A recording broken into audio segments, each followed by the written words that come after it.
My girlfriend, who was sick, coughed in the face of my immunocompromised niece because the idea of germs was ridiculous, but now a judge will be the one coughing at her. My girlfriend Jessica and I have been together for 2 years. She is the prankster type, but until now her pranks had been mild compared to what she just did, silly jokes that didn't bother anyone. She even joked about herself.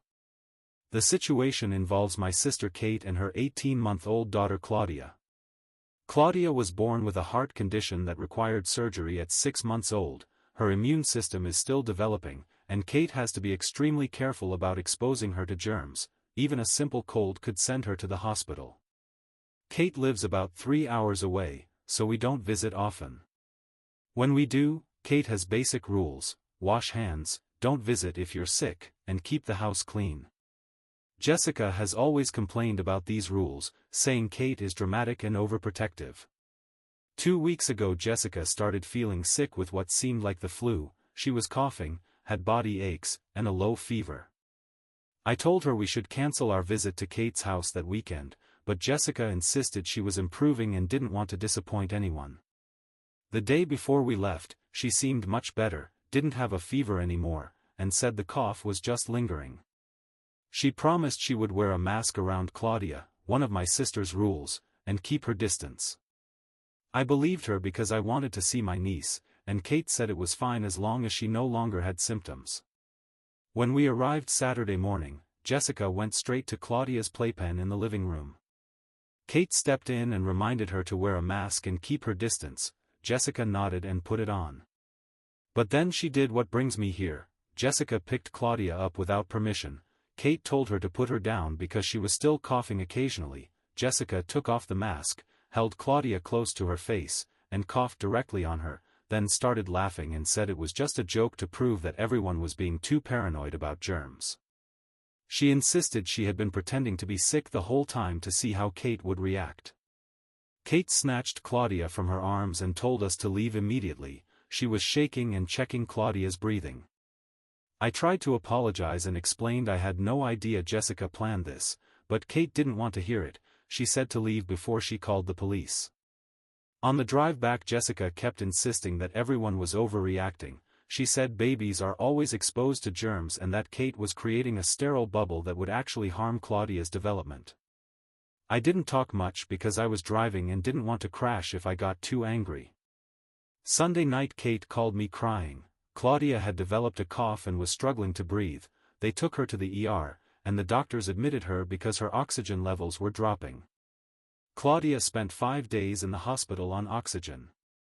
The doctor said she developed a respiratory infection that could have been far worse given her medical history. Kate blamed Jessica for deliberately exposing Claudia as a joke. Jessica insists she wasn't really sick and that Claudia probably caught it from someone else, saying Kate is dramatic and just wants someone to blame. I've been staying at a friend's house since Sunday because Jessica and I keep fighting. Kate wants me to support her version of events when I talk to my family. Jessica says that if I really love her, I should be on her side against the people trying to tear us apart.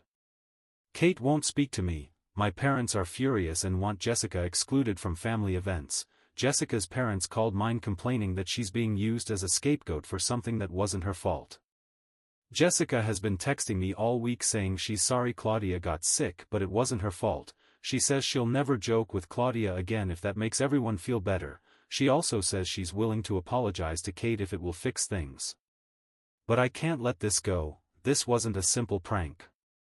Claudia is home recovering now, which gives me some relief, but deep down I don't want to forgive Jessica, and I think this is the end of our relationship. I can't get out of my head how much worse things could have been. I don't know why she did it when her previous jokes were never harmful.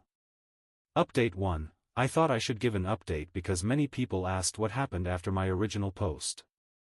I replied to one of Jessica's messages and told her that regardless of her intentions, what she did put Claudia at risk and that we couldn't continue. Jessica said she would apologize to Kate so that it could fix things between us. For me there was no fixing anything, but she called Kate anyway. Instead of apologizing, Jessica spent 20 minutes explaining why Kate's rules were excessive and how keeping Claudia isolated from common germs was actually harmful. She said she had researched child development and that exposure to common illnesses helps build immunity. Kate hung up the call. The next day Jessica's mother called Kate directly and said Jessica was devastated and had been crying for days for being treated like a criminal.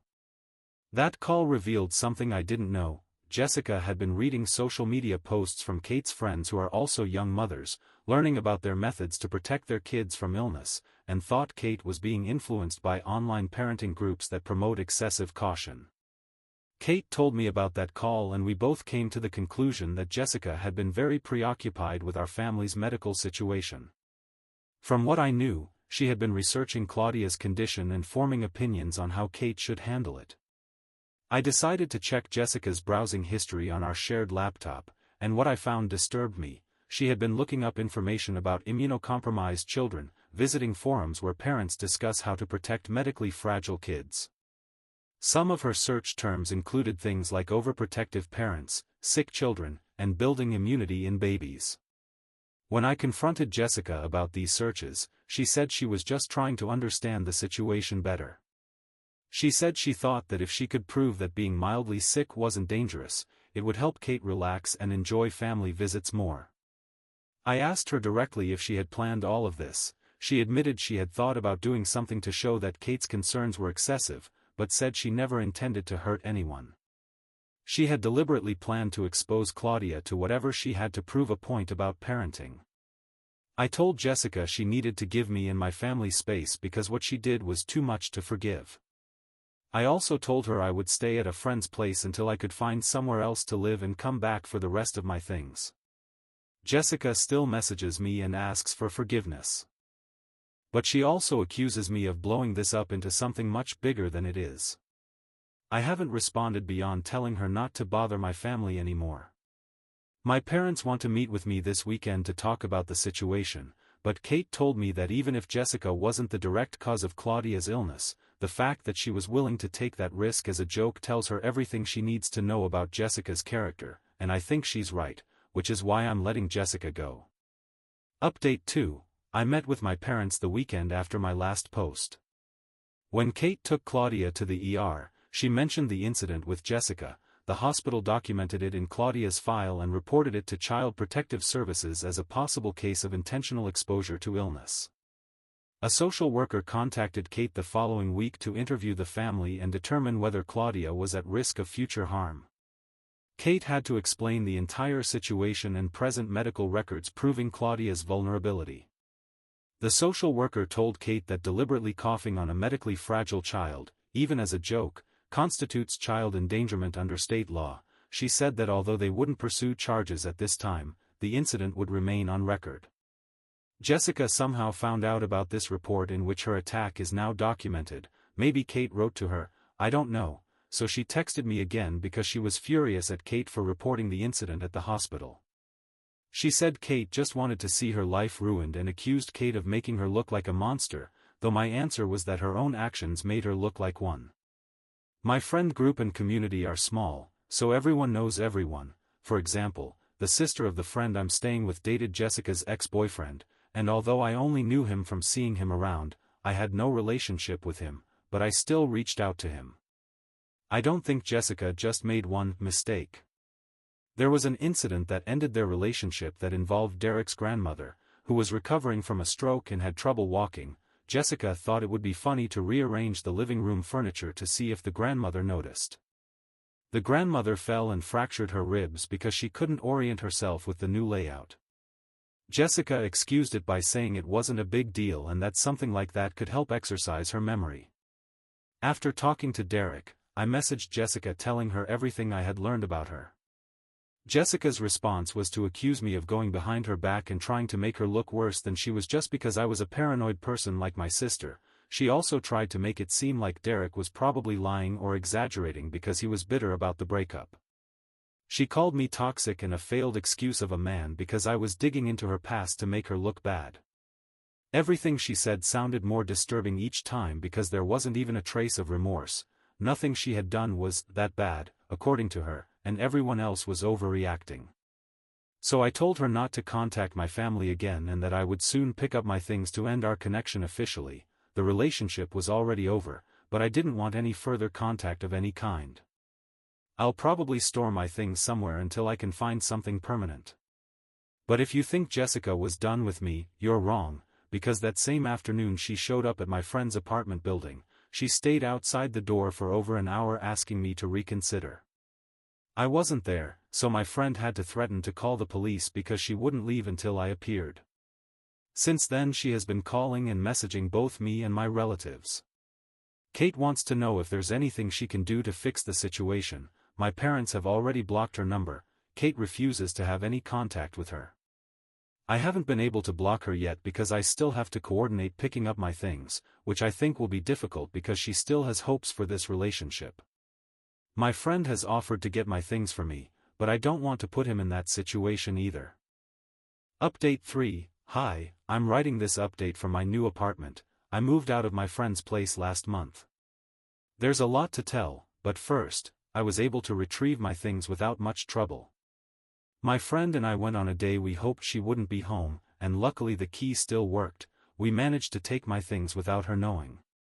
After that I was finally able to block her, though she did not take it well when she arrived at the apartment and saw my things were gone.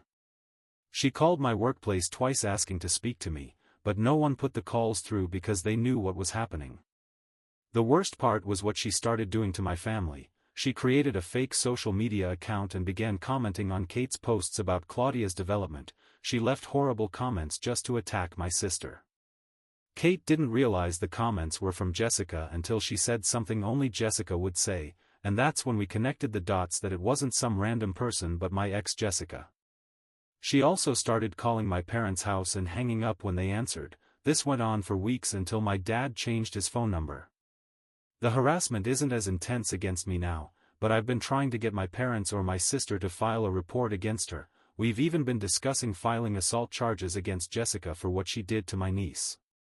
I still haven't convinced them, but it's a strong possibility, and I think it's the only way to make her stop bothering us and also the only way for Kate to get a restraining order against her. I know why my ex is doing all this. It looks really bad for her, and I know our entire friend group hates her for it, but it would be much easier for her to just disappear quietly and move on with her life.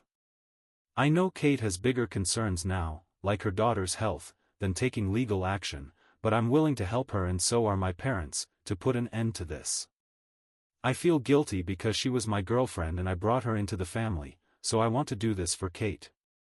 Claudia is okay now. Her doctors say she's fully recovered from the infection and her immune system is developing normally. Kate and I have been talking regularly again, though she says she'll never trust my judgment about partners the same way. My parents have been supportive but haven't asked many questions about Jessica or why the relationship ended. I think they're relieved it's over and don't want to say anything more. I've been thinking about Derek's story and wondering how many other people Jessica might have hurt. I hope she gets help, but I'm glad she's no longer my responsibility. The most important thing is that Claudia is healthy and safe. Kate invited me to Claudia's second birthday party next month, which I see as a step toward rebuilding the trust one damaged when I brought Jessica into their lives. Update 4. I'm writing this update because even though my relationship is over, I keep discovering things about Jessica that are frightening and disturbing, things that would have stopped me from ever dating her if I had known. I got a call from Derek, Jessica's ex-boyfriend. He told me a mutual friend had shared things that had happened with Jessica before their relationship. Derek knew about 2 men Jessica had dated before him. All 3 relationships followed the same pattern. Jessica's joke started small and harmless, but each relationship ended when she did something as bad as what she did to my niece. In every case she targeted people or things her boyfriends deeply valued. With Derek, she focused on his grandmother. With the boyfriend before Derek, she repeatedly played pranks on his elderly dog, including hiding the dog's medication and switching its food with other brands. With her first boyfriend, she played pranks on his younger brother who had autism, rearranging his room and hiding his comfort objects. Derek said all 3 tried to talk to Jessica about her behavior, but she always convinced them that the victims of her pranks were exaggerating and that her boyfriends were choosing others over her. Each relationship ended when Jessica crossed a line with someone vulnerable, and each time she claimed she was being unfairly blamed for accidents or misunderstandings. Derek also told me something that explained Jessica's reaction to the Child Protective Services investigation. Her parents had been contacted by CPS when Jessica was in middle school. She had been babysitting her young cousin and locked him in a closet as punishment for not obeying her. Her parents found him hours later severely dehydrated. Jessica's parents convinced CPS it was a misunderstanding and that she was just an inexperienced babysitter who made a bad decision, but Derek said Jessica had always been resentful about that investigation and that's why she fears CPS now. As I said earlier, CPS didn't do much about Jessica this time, but it still triggered even more of her fury and therefore more harassment. After learning all this, I contacted Kate and told her everything Derek had shared. Kate was completely shocked and horrified. Thanks to this, I convinced her to file charges and also get a restraining order. I don't think the restraining order will be necessary, honestly, because at least Jessica has stopped, and although this might be a case of not poking the bear, I think a report could help other people. I don't believe my ex's behavior will stop just because she's no longer bothering us. She will almost certainly do something similar to others in the future. So we are now in contact with an attorney who is handling the case along with statements from my parents and me. Today we are filing an assault lawsuit and requesting a restraining order for Kate and Claudia against Jessica.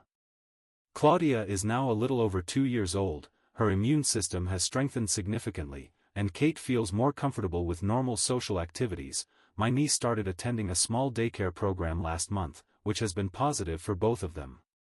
Kate and I have rebuilt our relationship, though sometimes she jokes that next time I should subject my girlfriend to a psychological evaluation. She doesn't blame me for what happened, but she jokes that we have to be cautious in the future because the world is full of people with serious mental issues. I haven't heard anything directly from Jessica in a while. My friend, the one I moved in with, told me someone saw her with a new boyfriend at a downtown restaurant, but I don't know the details. That's why we're taking legal action, because if she did this with 4 boyfriends, she could easily do something similar with a 5th, and so far nothing tragic has happened, nothing irreversible, but I don't want to sit back until one day I discover it did. The health crisis Claudia went through could have been much worse if the doctors hadn't acted quickly. I'm grateful she made a full recovery, but I'm also aware that Jessica's prank could have had permanent consequences. I don't think Jessica will change because she doesn't believe anything she did was wrong. She thinks everything she has done to her boyfriends was justified somehow, and I think it's time someone put a stop to her.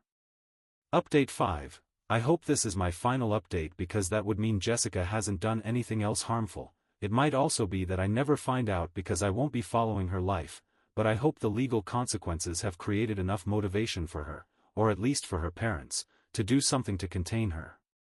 Now here's what happened. My sister's attorney filed an assault lawsuit, and a police report was also filed, which like at the hospital didn't lead to many consequences, but it was important for it to be on record. It also wasn't easy to prove that what she did is what made my niece sick. It could have been a coincidence, though that doesn't change the fact that it was reckless.